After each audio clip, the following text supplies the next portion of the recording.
एक housekeeping employ का सपना होता है कि वो गल्फ कंट्रीज में जाए, वहां पे जॉब करे। लेकिन उसके माइंड में एक सवाल है कि गल्फ कंट्रीज में कैसे जा सकते हैं। क्या किसी कंसल्टेंसी के थ्रू जाना सेफ है? क्या हम फ्री में भी गल्फ कंट्रीज में जॉब कर सकते हैं? एक हाउसकीपिंग स्टाफ की सैलरी कितनी होती है? क्या क्या फैसिलिटीज उसे मिलती है? इन सभी सवालों के जवाब देने के लिए मैं आपका अपना दोस्त विजय जोशी आप सभी का आपके अपने YouTube channel success in housekeeping by Vijay में दिल से स्वागत करता हूं। फ्रेंड्स, आज हमारे साथ है अरविंद जी, जिनके पास गल्फ कंट्रीज का एक्सपीरियंस है। वो आपको हमारे यूट्यूब चैनल के माध्यम से बताएंगे कि उनका एक्सपीरियंस कैसा रहा। अरविंद जी, आपका स्वागत है हमारे यूट्यूब चैनल में। Thank you Vijay ji. अरविंद जी, आपसे एक बात पूछनी है कि सबसे पहले आप ये बताइए कि आप रहने वाले कहाँ के हैं? विजय जी, मैं ऋषिकेश से बिलोंग्स करता हूँ। ओके, तो आपके पास टोटल हाउसकीपिंग का कितना एक्सपीरियंस है? मेरे पास 9 इयर्स का एक्सपीरियंस है टोटल। 9 इयर्स का एक्सपीरियंस है, वेरी गुड।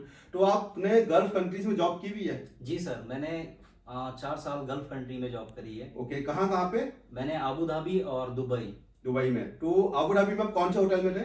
आबू धाबी में रिक्सोस प्रीमियम सादियत आइलैंड में था, जो ओके। कि एक बीच साइड में होटल है, वहाँ पे जॉब करता था। रिजॉर्ट प्रॉपर्टी थी। कितने रूम्स थे वहाँ पे? उसमें 378 रूम थे। 378। और दुबई में आपने कौन से होटल में काम किया है? दुबई में मैंने पैरामाउंट होटल में काम किया है। ओके, तो आपने गल्फ कंट्रीज जब आपने अप्लाई किया तो आप कैसे पहुंचे वहाँ पे? फर्स्ट टाइम तो मैं एक कंसल्टेंसी के थ्रू गया था। ओके। जो कि देहरादून में है। उसका नाम उत्तराखंड प्लेसमेंट के नाम से है। ओके, तो वो मिनिमम कितना चार्ज लेते हैं? चार्जेस चार्जेस की अगर हम बात करें, आपको अगर कोई अपना रिकमेंड करता है दुबई से, तो आप फ्री में जा सकते हैं। ओके, मतलब अगर मेरा कोई फ्रेंड या कोई नोन अगर दुबई में जॉब कर रहा है तो वो एचआर के थ्रू यस सर। मुझे फ्री में भी बुला सकता है, यस। राइट? ओके, अगर मैं किसी कंसल्टेंसी के थ्रू जा रहा हूँ तो मुझे मिनिमम कितना चार्ज पे करना अगर होगा? आप किसी कंसल्टेंसी के थ्रू जा रहे हैं तो मिनिमम आपको 50 to 70,000 पे करना होगा। पे करना होता है। ओके, तो उसमें उसमें फर्स्ट चीज ये होती है कि आप जिस किसी को भी पे कर रहे हैं, क्योंकि आजकल ऐसा होता है कि सभी चीजों में फ्रॉड भी काफी हो फ्रॉड रहा भी है। होता है, तो ओके। इसलिए हम जब कहीं भी किसी को दें तो उसमें पैसा पहले ना दें। सबसे पहले हम अपनी कंफर्मेशन ले लें, जो कि हमारा ऑफर लेटर होता है, जिसमें सब कुछ मेंशन होता है। तुम्हारा एकोमोडेशन, तुम्हारी सैलरीज, तुम्हारा सर्विस चार्जेस, तुम्हारा मेडिकल इंश्योरेंस। ओके, तो मतलब आपका कहना है कि जब आपको ऑफर लेटर मिले तो ही आपको पेमेंट करनी है? यस, अदरवाइज आप पेमेंट ना करें। ओके, तो ये पॉइंट की बात है कि जब भी आप किसी कंसल्टेंसी के थ्रू दुबई या फिर गल्फ कंट्रीज में जाने की सोच रहे हैं तो पहले पेमेंट ना करें, उनसे पहले कंफर्मेशन ले लीजिए, उसके बाद ही आप पेमेंट करना। तो सबसे पहले आपने दुबई में जॉब किया था या अबू धाबी में जॉब किया था? सबसे पहले मैंने अबू धाबी में जॉब किया था। ओके, तो आपने वहां पे as a housekeeping associate join किया था? जी, मैंने वहाँ पे as a house keeping associate job किया था। ओके, तो वहां पे आपकी बेसिक सैलरी कितनी थी? वहाँ पे मेरी बेसिक सैलरी थी 1500 दिरहम्स प्लस सर्विस चार्ज और एकोमोडेशन एंड हमारा medical insurance and other incentive extra. तो आप अगर मैं बात करूं ओवरऑल मिनिमम कितना अर्न कर लेते per month? May be per month के हिसाब से, अगर मैं इंडियन करेंसी के हिसाब से बताऊं तो 60 to 70,000। ये आपकी अर्निंग थी? Yes. ये किस ईयर की बात है? ये 2019 2022-21 तो 29। मतलब आपने मतलब आप 2020 में 50 से 60 हजार महीने का कमा रहे थे वहां पे? Yes sir. सैलरी मिला के, Yes. इंसेंटिव मिला के, Yes. और इसके अलावा सर्विस चार्ज। यस। ओके, तो वहां पे सर्विस चार्ज मतलब हर मंथ मिलता है या फिर महीने में या क्वार्टरली कैसे मिलता है? वहाँ पे जो सर्विस चार्ज आता है आफ्टर 3 मंथ्स से स्टार्ट हो जाता है।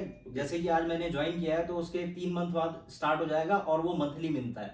ओके। किसी किसी होटल्स में फिक्स रहता है कि 200 दिरहम्स और 300 दिरहम्स, बट जहाँ पे मैं जॉब करता था एकॉर के होटल में रिक्सॉस में, वहाँ पे होटल की ऑक्यूपेंसी के अकॉर्डिंग आता था और वहाँ पे मिनिमम 300 था और उसके बाद वहाँ पे 500, 600, 700, 800 के समथिंग आता था। अच्छा, तो ये एसोसिएट और सुपरवाइजर सब में इक्वली था या फिर पॉइंट वाइज? जी हाँ, ये हमारे होटल्स के जितने भी एम्प्लॉय होते हैं सभी को इक्वल ही मिलता है। ओके ओके, तो वहाँ पे स्टाफ का एकोमोडेशन कैसा है? मतलब हर एक फैसिलिटीज वहाँ पे मिलती है? एकोमोडेशन की बात करें तो मेरे को तो ऐसा फील नहीं होता है कि मैं एकोमोडेशन में रह रहा हूँ कि होटल में रह रहा हूँ। इतना लग्जरियस एकोमोडेशन होता है, प्लस मील्स वगैरह सब अच्छा होता है। और फिर उसके बाद जो मेडिकल फैसिलिटीज होती हैं, और फिर उसके बाद जो सबसे बड़ी चीज कि अगर हम वहाँ पे हमें किसी चीज से रिलेटेड कुछ प्रॉब्लम है तो उसके लिए गल्फ कंट्री का जो लेबर लॉ होता है बहुत ज्यादा स्ट्रांग होता है। ओके, तो आपने दुबई में कितने साल काम किया? मैंने दुबई में 2 साल काम किया है। ओके, तो पहले आप अबू धाबी में थे, फिर आप दुबई में गए। जी। तो दुबई में जब आप गए एज ए एसोसिएट गए थे या फिर एज ए सुपरवाइजर? दुबई में मैं एज अ सुपरवाइजर गया था। ओके, तो सुपरवाइजर आप कौन से होटल में दुबई में? दुबई में पैरामाउंट होटल में। पैरामाउंट होटल में 800 रूम्स थे। ओके, ओके, तो वहां पे आपकी बेसिक सैलरी कैसी? वहां पे मेरी बेसिक जो सैलरी थी इंडियन करेंसी में या फिर वहां के हिसाब से, मतलब वहां पे कितना मिलता था? वहां पे मेरे को 2500 दिराम्स मिलता था, प्लस सर्विस चार्ज मिलता था, एकोमोडेशन और मेडिकल फैसिलिटीज। ओके, तो आप किसी कंसल्टेंसी के थ्रू गए थे जिसका नाम आपने बताया उत्तरांचल प्लेसमेंट। यस तो वहां पे आपने 70,000 पे किए। जी। उसके बाद आपको जो वीजा मिला, मतलब जो वो 1 साल के लिए था, फिर क्या था, मतलब जो एक्चुअली आपका क्या वर्क होता टेन्योर है, था? जब मेरी हायरिंग हुई तो क्या बोलते हैं, होटल्स को अर्जेंट था, तो उन्होंने मेरे को टूरिस्ट वीजा भेजा, कंफर्मेशन भेजी, और उसके बाद मैंने वहां गया, और वहां के बाद मेरा जो परमिट बनता है 2 साल का वीजा होता है, वो उन्होंने मेरे को प्रोवाइड अच्छा, करवाया। 2 साल के बाद ये जो परमिट है वो रिन्यू अपने आप हो जाता है या फिर कुछ एक्स्ट्रा पैसे लगते हैं? 2 साल के बाद हमें कुछ पे नहीं करना पड़ता है। 2 साल के बाद जो हमारा होटल्स होता है वो हमें रिन्यू करके देता है। ओके ओके ओके, तो इसके अलावा और क्या क्या फैसिलिटीज वहां पे एम्प्लॉय को दी जाती है? इसके अलावा अगर आप अच्छा काम कर रहे हैं, एम्प्लॉय ऑफ द मंथ है, इस हिसाब से आपको बहुत सारे इंसेंटिव मिलते हैं, जैसे कि कुछ अमाउंट में पैसा मिल जाता है, या फिर अपने होटल की किसी और चेन में आपको स्टे मिल जाता है। ओके, तो ये एम्प्लॉय ऑफ द मंथ में अवार्ड दिया जाता है कि जिसने अच्छा काम किया उसको ये हम मतलब इंसेंटिव या फिर फ्री स्टे करवाते हैं। जी sir. Okay, very good very good. जी, मुझे आपसे एक बात पूछनी है कि वहाँ पे हाउस कीपिंग एम्प्लॉय जो रूम बनाते हैं उन्हें पर डे कितने रूम बनाने होते हैं? स्टैंडर्ड के अकॉर्डिंग हमारे जो आते हैं वो 12 से 15 रूम होते हैं। ओके, तो Means 12 कि से अगर 15 रूम एक एम्प्लॉय को बनाने हैं। जी, अगर आपके पास ज्यादा रूम अगर आते हैं, समथिंग लाइक 20 रूम्स आते हैं, 25 रूम्स आते हैं, तो आपको बराबर हेल्प दी जाती है। ओके, तो मतलब ऑन एन एवरेज 12 से 15 रूम एक हाउसकीपिंग एम्प्लॉय बनाता है। तो वहाँ पे ड्यूटी टाइमिंग फिक्स है या फिर इंडिया की तरह क्या है कि भैया जब तक रूम नहीं बन रहा है बनाते जाओ, अगर आज पब्लिक एरिया का स्टाफ नहीं आया तो आप पब्लिक एरिया में काम कर लो, आज लॉन्ड्री का स्टाफ नहीं आया तो लॉन्ड्री में काम करो, ऐसा कुछ है वहाँ पे कॉन्सेप्ट? एक्चुअली ऐसा होता है, जो हमारा एकोमोडेशन होता है वो होटल से काफी दूर होता है, तो जो हमारी बस की टाइमिंग होती है वो फिक्स होती है। बट ऐसा भी नहीं है कि, अब आपको पता ही है सभी जगह होटल में 9 आवर्स की शिफ्ट रहती है, बट उसमें 9 से 10 हो जाता है, बट 10 से 11 नहीं होता है। ओके, तो मतलब टाइमिंग आपकी वहाँ पे फिक्स है कि मैक्सिमम 10 घंटे हो जाते हैं, उसके बाद वो आपको मतलब रिलीव कर देता है। इन केस अगर कभी किसी एम्प्लॉय के 12 रूम नहीं बन पाए तो उस कंडीशन में क्या उसे स्टे बैक करना होता है?